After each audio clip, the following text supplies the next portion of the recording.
तो एपिसोड की स्टार्टिंग में हमें बताया जाता है कि यह दुनिया 5 एलिमेंट से बनी हुई है और इस दुनिया में 5 एलिमेंट का यूज करते हुए कल्टीवेशन करने वाले मार्शल आर्टिस्ट सुप्रीम माने जाते हैं।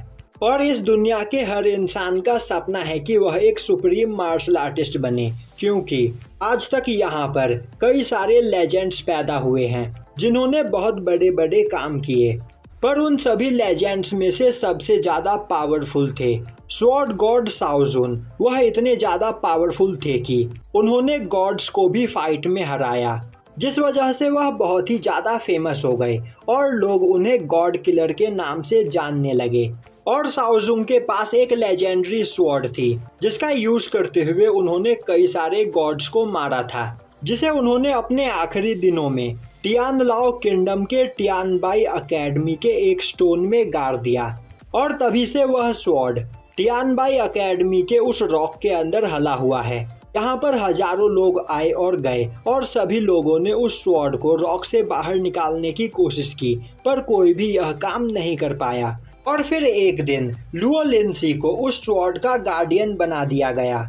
अब एक पर्सन उस स्वॉर्ड को बाहर निकालने के लिए वहां पर पहुंचता है, पर लियू लिनसी उसे रोकते हुए बोलती है, ब्रदर यान, आप इस स्वॉर्ड के पास नहीं जा सकते हो क्योंकि आपकी एज 16 साल से ज्यादा है और करेक्ट 16 साल के पर्सन को ही इस स्वॉर्ड को पत्थर से बाहर निकालने की परमिशन है। अगर आपकी एज 16 साल से कम है या फिर ज्यादा है तो आप इस स्वॉर्ड को टच भी नहीं कर सकते हो। तभी यान बोलता है, लुओ लिनसी, तुम जानती हो ना कि मैं अपने कल्टीवेशन में कितना ज्यादा बिजी था, जिस वजह से मैं ध्यान ही नहीं रख पाया कि मुझे यहाँ आकर इस स्वॉर्ड को भी बाहर निकालना है, तो मुझे एक चांस दो। और वैसे भी सभी को पता है कि अगला स्वॉर्ड गॉड मैं ही हूँ। तभी लुओ लिनसी बोलती है, नहीं, लोग तुम्हें इस नाम से बुलाते हैं, पर इस लेजेंडरी स्वॉर्ड को पत्थर से बाहर निकालने वाला पर्सन ही असली स्वॉर्ड गॉड कहलाएगा। तो अब तुम यहाँ से जा सकते हो क्योंकि तुम स्वॉर्ड के पास तो नहीं जाने वाले। यह सुनते ही यान गुस्से में लुओ लिनसी पर अटैक करता है, पर लुओ लिनसी उसके अटैक को ब्लॉक कर देती है। तभी यान बोलता है, तुम्हारे टियानबाई अकेडमी में हिडन ड्रैगन और करेजिंग टाइगर टेक्निक काफी ज्यादा अच्छे से सिखाई जाती है, इसी वजह से तुम आज मेरे अटैक को ब्लॉक कर पाई, वरना आज तक कोई भी मेरे अटैक से नहीं बच पाया है। और अब वो अपने कई सारे क्लोन्स बनाते हुए लुओ लिनसी पर अटैक करने के लिए आगे बढ़ता है, पर लुओ लिनसी अपनी स्पिरिचुअल आई का यूज करते हुए उसकी रियल बॉडी को ढूंढ लेती है और उसके सभी क्लोन्स को डिस्ट्रॉय कर देती है। अभी यान गुस्से में अपने 6 आर्म किंग कॉन्ग को बाहर निकालता है। तभी लुओ लिनसी अपनी फायर स्पिरिट 9 सन फायर क्रो को बाहर निकालती है और अब वह दोनों अपनी पूरी पावर का यूज करते हुए एक दूसरे पर अटैक करते हैं और यान उस फाइट में हार जाता है। अब हमें दिखाया जाता है कि टियानबाई अकेडमी की एक टीचर अपने स्टूडेंट्स को यह कहानी सुना रही होती है और लुओ लिनसी टियानबाई अकेडमी की पहली प्रिंसिपल थी जिसने इस वर्ल्ड के द ग्रेट मार्शल आर्टिस्ट यान सेंग साओ को हराया था, जो कि उस समय बहुत ही ज्यादा पावरफुल हुआ करता था। और तभी से उनकी टियानबाई अकेडमी पूरे वर्ल्ड में फेमस हो गई और हर जगह के जीनियस लोग यहाँ पर ट्रेनिंग करने के लिए आने लगे। और यहाँ पर पिछले कई 100 सालों से अकेडमी के लोग किसी एक डिसाइपल का इंतजार कर रहे हैं जो यहाँ पर आकर इस स्टोन के अंदर से स्वॉर्ड को बाहर निकालेगा, पर उसकी एज 16 साल होनी चाहिए और उसे इस स्वॉर्ड को बाहर निकालने का बस एक ही मौका मिलेगा।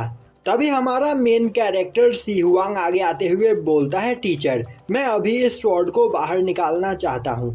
तभी टीचर बोलती है, क्या तुम्हारी एज 16 साल हो चुकी है? सी हुआंग बोलता है, हाँ टीचर, मैं पूरे 16 इयर्स का हो चुका हूँ और यहाँ पर आज मैं अपनी किस्मत आजमाना चाहता हूँ और अगर आज मैंने यह स्वॉर्ड बाहर निकाल लिया तो मैं और भी ज्यादा मेहनत करके इस दुनिया का सबसे पावरफुल कल्टीवेटर बनूंगा। अब यह सुनकर टीचर सी हुआंग को स्वॉर्ड बाहर निकालने के लिए आगे भेजती है।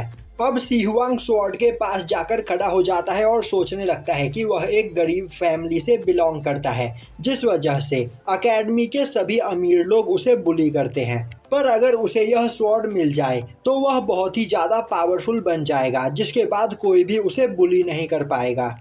अब सी हुआंग जैसे ही उस स्वॉर्ड को टच करने के लिए आगे बढ़ता है, उस स्वॉर्ड के अंदर से निकलकर एक एनर्जी उसके अंदर चली जाती है, जिससे उसे वहां पर चक्कर आने लगते हैं। साथ ही उसे कुछ इमेजेस दिखाई दे रहे होते हैं।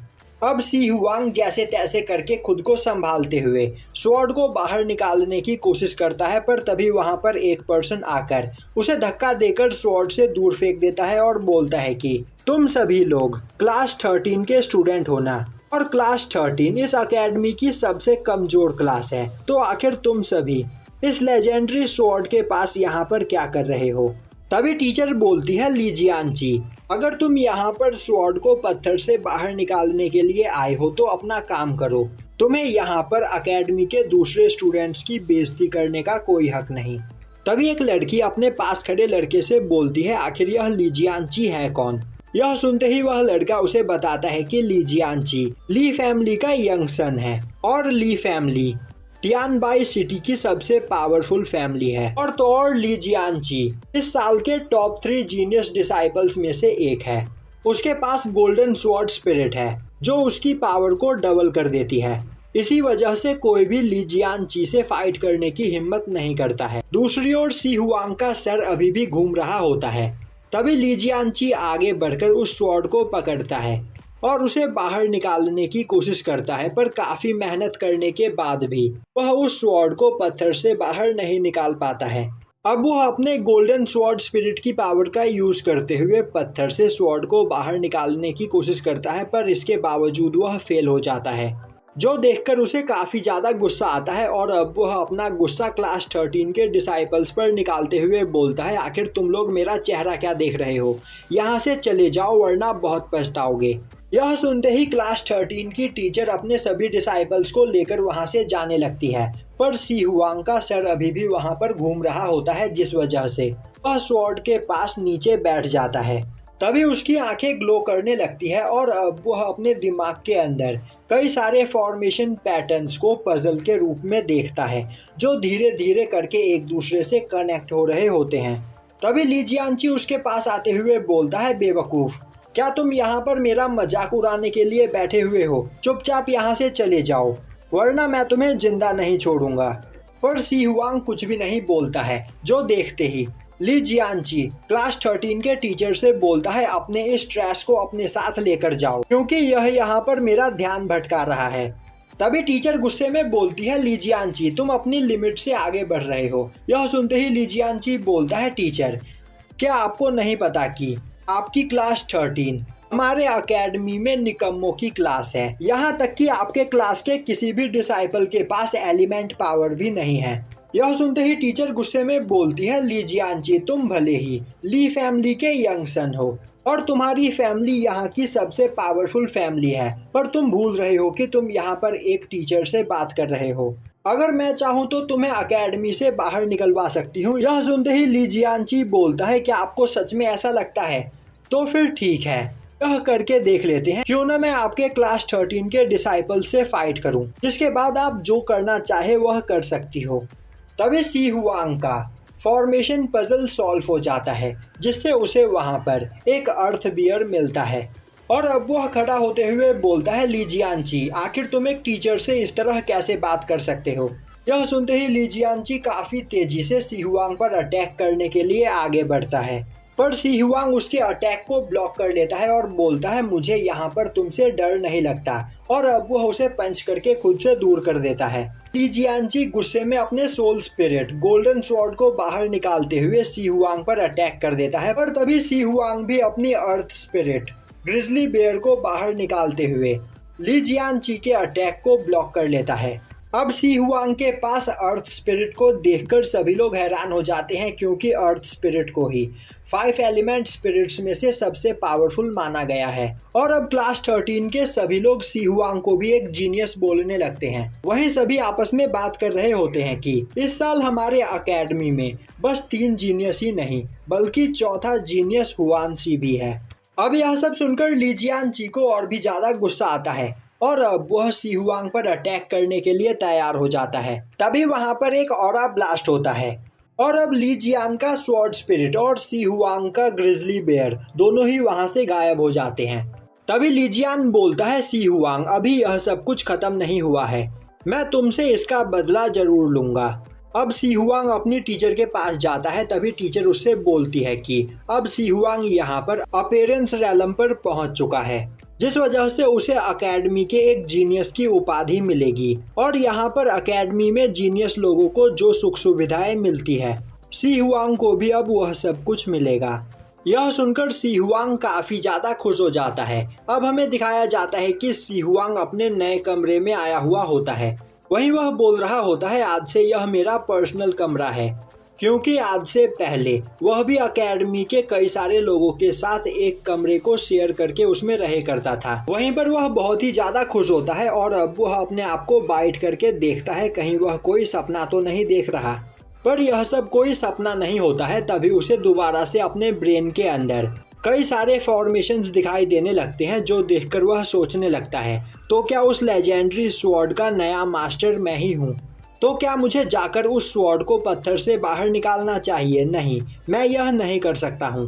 अकेडमी ने स्वॉर्ड को बाहर निकालने के रूल्स इसीलिए तय किए हैं ताकि जैसे ही वह स्वॉर्ड पत्थर से बाहर निकले, वह डिसाइपल से उस स्वॉर्ड को छीन ले। तो जब तक मैं यहाँ पर पावरफुल नहीं बन जाता, तब तक उस स्वॉर्ड को पत्थर से बाहर नहीं निकालूंगा। वैसे भी अगर अकेडमी के लोगों ने मुझसे उस स्वॉर्ड को नहीं छीना, तो इस दुनिया में कई और सारे ऐसे लोग मौजूद हैं जो उस स्वॉर्ड को पाना चाहते हैं। वह कभी भी मुझे मारकर मुझसे वह स्वॉर्ड छीन सकते हैं, तो मुझे यहाँ पर इंतजार करना होगा। तभी उसके दरवाजे पर कोई नॉक करता है। अब सी हुआंग जाकर देखता है तो वहाँ पर एक लड़की खड़ी होती है और इस लड़की का नाम सू यूफी है। सू यूफी और सी हुआंग एक ही विलेज से आते हैं, इस वजह से वह दोनों एक दूसरे को अच्छे से जानते हैं। अभी यूफी बोलती है, तो हमारे विलेज अभी यूफी बोलती है, मुझे पता चला कि इस अकेडमी के अंदर हमारे विलेज का एक और जीनियस है, इसीलिए वह यहाँ पर सी हुआंग को कॉन्ग्रेचुलेट करने के लिए आ गई। तभी सी हुआंग बोलता है, नहीं, मैं तुम्हारे सामने कुछ भी नहीं। तुमने इस अकेडमी में एडमिशन लेने से पहले ही स्पिरिट रैलम से ब्रेक थ्रू कर लिया था और मैं अभी बस अपीयरेंस रैलम पर पहुंचा हूं। यूफी बोलती है, कोई बात नहीं, धीरे धीरे तुम भी पावरफुल बन जाओगे, यह तो बस एक शुरुआत है।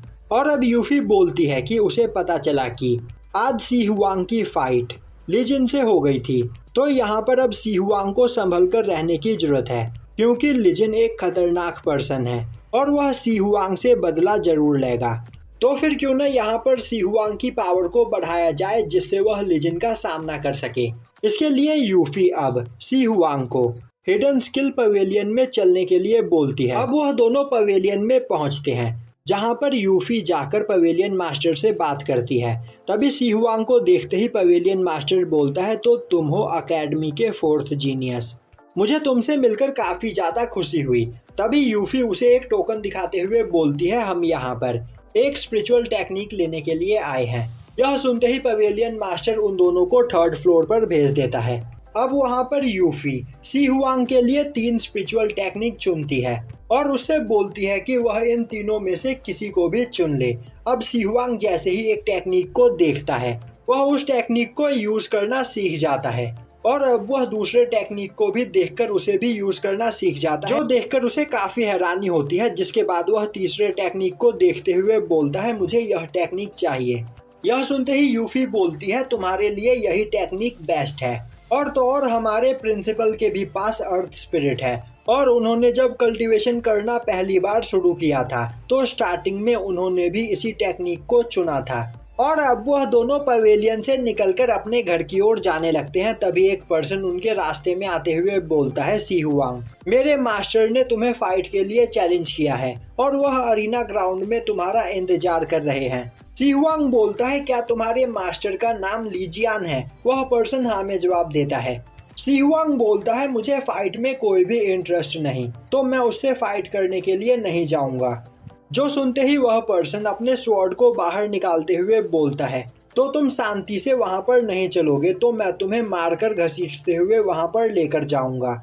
और यहीं पर यह एपिसोड खत्म हो जाता है।